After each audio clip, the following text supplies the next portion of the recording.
There's a moment late in Alexander Payne's science fiction comedy Downsizing that balances a gentle burst of heartwarming sentimentality with a precisely timed comic jab. You'll know it when you see and hear it. The sweet and sour combo is something of a Payne specialty, and you may wonder, as many already have, exactly what kind of filmmaker he is. Is he a soulful humanist or a smirking cheap-shot artist? Does he empathize with his sad sack characters or make light of their circumstances? His fans and critics alike may find that the difference doesn't really matter. Whether he's scouring the frosty emotional landscape of his home state in Nebraska, 2013, or embarking on a warmer road trip of the heart in Sideways, 2004, Payne makes it hard to pinpoint where condescension ends and empathy begins. In one sense, Downsizing literalizes one of the most frequent knocks against him: what easier way to look down on your characters than to shrink them to just a few inches tall? That's the absurdist premise of this initially inspired, increasingly rudderless and altogether fascinating muddle of a movie, which offers both a recognizable extension of Payne's sensibility and a bracingly bizarre departure from it. The story begins as a clever speculative fiction, veers into an odd couple romance, and then somersaults into a glum treatise on climate change, overpopulation, and other signs of our planet's irreversible decline.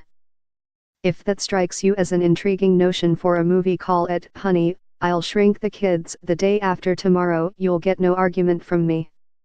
And for a solid hour, the story's whimsical conceit, somehow both rigorous and nonsensical, makes for a genuinely disarming, even discomfiting vision. Would you downsize yourself, given the chance?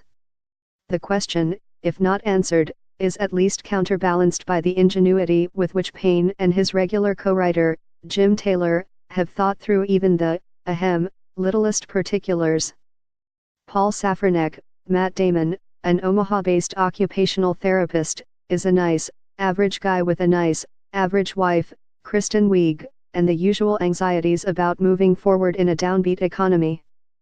But when they learn that an old high school friend, Jason Sudeikis, has undergone a life-altering new procedure devised by eco-conscious Norwegian scientists, the Safraneks themselves begin to entertain the prospect of downsizing, shrinking their bodies and exponentially multiplying their assets in one fell swoop. Soon they're checking out Leisureland, a Lilliputian sprawl of pint-sized mansions, shopping malls, and chain restaurants that could be their future home. Stefania Sella's surreal production design is a micro-suburban marvel.